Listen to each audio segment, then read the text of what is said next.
देखिए टॉलमी के द्वारा एक पुस्तक लिखा गया, ठीक है। टॉलमी के द्वारा एक पुस्तक लिखा गया है, भारत का भूगोल। भारत का भूगोल पूछा जाता है कि भारत का भूगोल नामक पुस्तक किसके द्वारा लिखा गया है, तो आप याद रखिएगा टॉलमी के द्वारा, ठीक है। उसके बाद प्लिनी के द्वारा एक पुस्तक लिखा गया है। प्लिनी के द्वारा एक पुस्तक लिखा गया है। प्लिनी के द्वारा एक पुस्तक लिखा गया है, natural history. Natural history. Natural history. Pliny के द्वारा पुस्तक लिखा गया है नेचुरल हिस्ट्री, ठीक है। Natural history. टॉलमी के द्वारा भारत का भूगोल, अब प्लिनी के द्वारा नेचुरल हिस्ट्री नामक पुस्तक लिखा गया है। उसके बाद देखिए, ये था यूनानी रोमन लेखक के बारे में, और दूसरा जो आएगा अब चीनी लेखक के बारे में। चीनी लेखक के बारे में, ठीक है। चीनी लेखक के बारे में, तो चीनी लेखक में जो महत्वपूर्ण है फाहियान और ह्वेनसांग, ठीक है। फाहियान और ह्वेनसांग, तो दोनों के बारे में देख लेते हैं। फाहियान फाहियान फाहियान ठीक है। फाहियान के बारे में पहले जान लेते हैं। फाहियान जो आए थे ये चंद्रगुप्त द्वितीय के दरबार में आए थे, ठीक है। ये किसके दरबार में आए थे? चंद्रगुप्त द्वितीय के दरबार में आए थे, ठीक है। उसके बाद देखिए, ये बहुत सस्पिशन होगा फाहियान और जो है कि आपका ह्वेनसांग में, ठीक है। तो आप याद रखिएगा कि फाहियान किसके दरबार में आया था? तो चंद्रगुप्त द्वितीय के दरबार में आया था। अब पूछा जाता है कि फाहियान के द्वारा किस राज्य का जो कि वर्णन किया गया था, तो किस राज्य का किया गया था? तो मध्य प्रदेश का। मध्य प्रदेश का। मध्य प्रदेश का, ठीक है। अब फाहियान भारत में कितने वर्ष तक रहे थे? तो 14 वर्ष तक रहे थे। फाहियान भारत में कितने वर्ष तक रहे थे? तो 14 वर्ष तक। यहाँ से याद रखिएगा फाहियान जो है कि किसके दरबार में आया था? चंद्रगुप्त द्वितीय के दरबार में। और उसके बाद यहाँ से देखिए, चंद्रगुप्त द्वितीय का अन्य नाम और भी है, ठीक है। किस किस नाम से जानते हैं? तो देवराज के नाम से जानते हैं, ठीक है। उसके बाद विक्रमादित्य के नाम से जानते हैं। विक्रमादित्य के नाम से जानते हैं।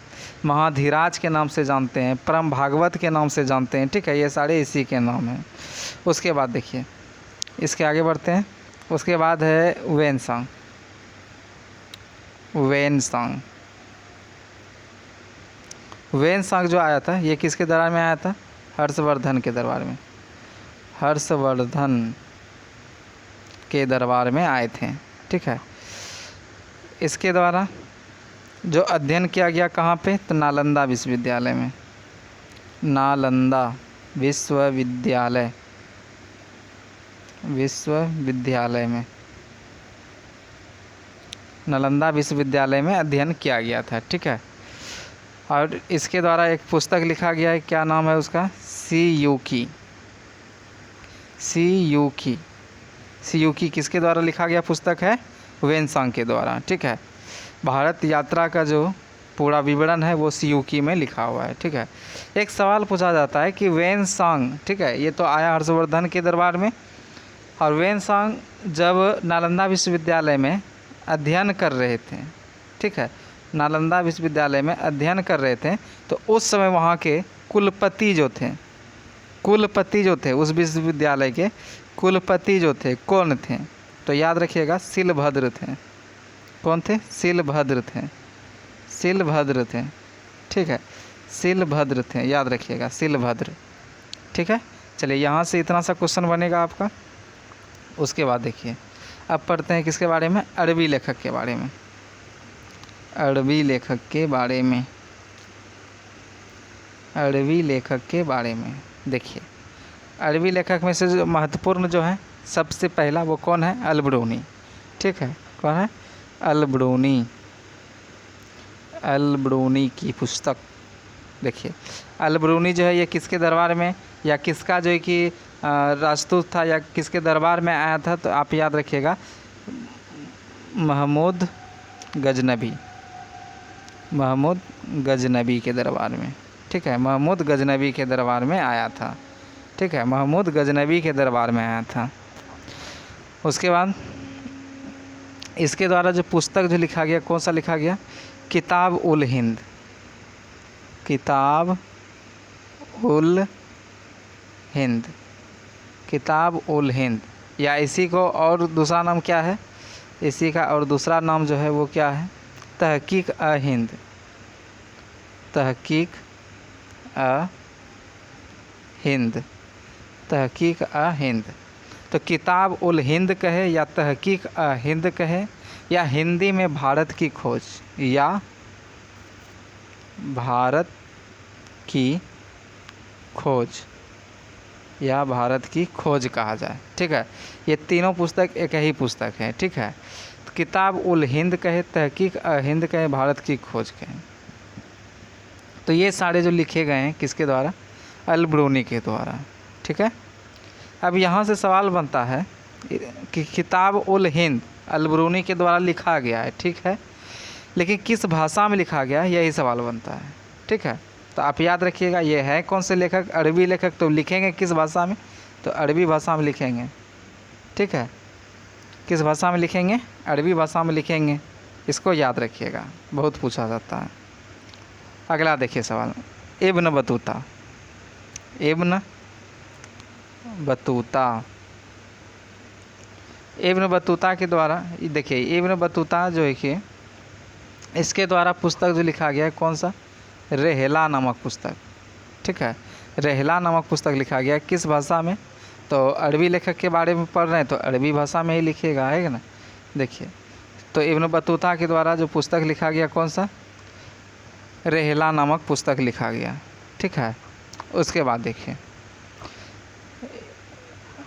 इसके बाद एक सवाल पूछा जाता है कि इब्न बतूता को दिल्ली का काजी किसने नियुक्त किया था, ठीक है। इब्न बतूता को दिल्ली का काजी या न्यायाधीश कह सकते हैं, कौन नियुक्त किया था, तो मोहम्मद बिन तुगलक ने, मोहम्मद बिन तुगलक ने, मोहम्मद बिन तुगलक ने जो है कि दिल्ली का काजी नियुक्त किया था, किसे, इब्न बतूता को। सवाल ऐसे ही बन सकता है कि मोहम्मद बिन तुगलक ने दिल्ली का काजी किसे नियुक्त किया था, तो इब्न बतूता को किया था, ठीक है। चलिए ये था। उसके बाद देखिए अब अन्य लेखक में से जो आ जाएगा आपका क्या आ जाएगा, तारानाथ, तारानाथ अन्य लेखक के बारे में बता रहे हैं, ठीक है। तारानाथ ये जो थे तिब्बती लेखक थे, तिब्बती लेखक थे, तिब्बती लेखक थे, ठीक है, तिब्बती लेखक थे। इसके द्वारा महत्वपूर्ण पुस्तक जो है, महत्वपूर्ण पुस्तक पूछा जाता है कि कंगयूर, कंगयूर तथा तंगयूर, कंगयूर तथा तंगयूर ग्रंथ की रचना किसने किया है, तो तारानाथ कहिएगा, ठीक है। कंगयूर तथा तंगयूर नामक ग्रंथ की रचना कौन किया है, तो तारानाथ किया है, ठीक है। उसके बाद एक आता है कौन, मार्को पोलो, एक आता है कौन, मार्को पोलो जी, मार्को पोलो, मार्को पोलो। देखिए मार्को पोलो से जो सवाल जो बनता है वो क्या बनता है, ध्यान दीजिएगा। मार्को पोलो से सवाल बनता है कि यह पांडे देश की यात्रा पर कब आया था, ठीक है। इससे सवाल बनता है कि मार्को पोलो पांडे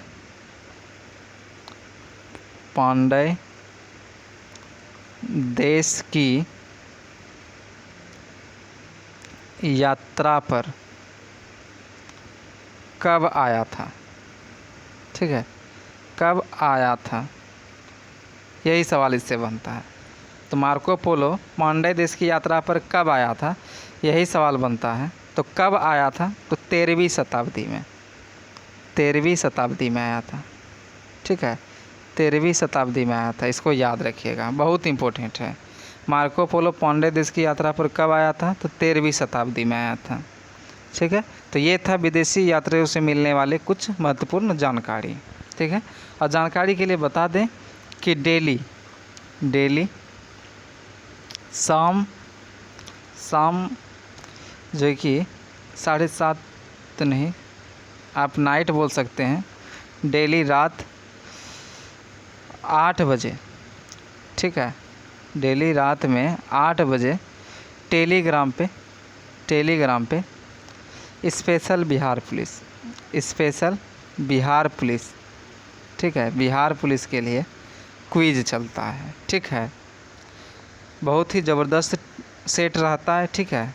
आपको पूरा हूबहू एग्ज़ाम के जैसा फीलिंग आएगा, ठीक है। तो आप निश्चित रूप से उस टेस्ट में अटेंड होइए, ठीक है, भाग लीजिए। टेलीग्राम का लिंक डिस्क्रिप्शन बॉक्स में है, आप वहां से जुड़ जाइए। यदि आप हमारे चैनल पर नए हैं तो हमारे चैनल को सब्सक्राइब करें और अपने दोस्तों के साथ शेयर भी करें। जय हिंद, जय भारत।